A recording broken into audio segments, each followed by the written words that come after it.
கணவனே மனைவியை கொலை செய்ததா சொல்லப்படும் சம்பவம் பெரும் அதிர்ச்சியும் பரபரப்பையும் ஏற்படுத்தியிருக்கு.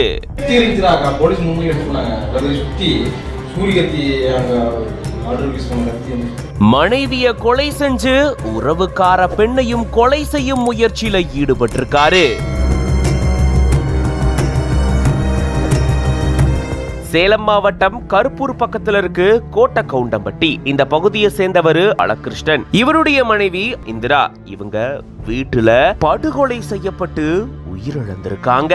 இந்த நிலையில தான் அவங்களுடைய கணவர் பாலகிருஷ்ணன் தலைமறைவாய் இருக்கிறதா கூறப்படுது.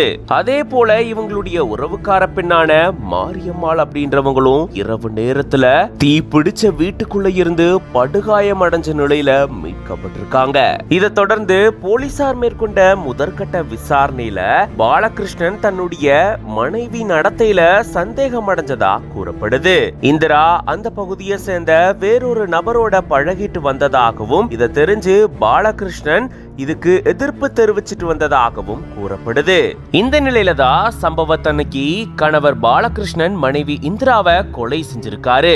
அதை தொடர்ந்து இந்த சம்பவத்துல தொடர்பு இருக்கிறதா நினைச்சு உறவுக்கார பெண்ணையும் கொலை செய்யும் முயற்சியில் இவர் ஈடுபட்டிருக்காரு.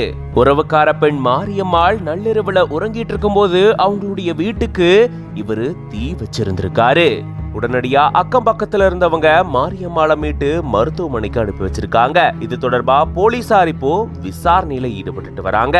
இந்த நிலையில தான் பாலகிருஷ்ணன் தலைமறைவா இருந்த சூழல்ல கருப்பூர் போலீசார் அவரை கைது செஞ்சு சிறையில் அடைச்சிருக்காங்க. இந்த சம்பவம் அந்த பகுதியில பெரும் பரபரப்பையும் அதிர்ச்சியும் ஏற்படுத்தியிருக்கு.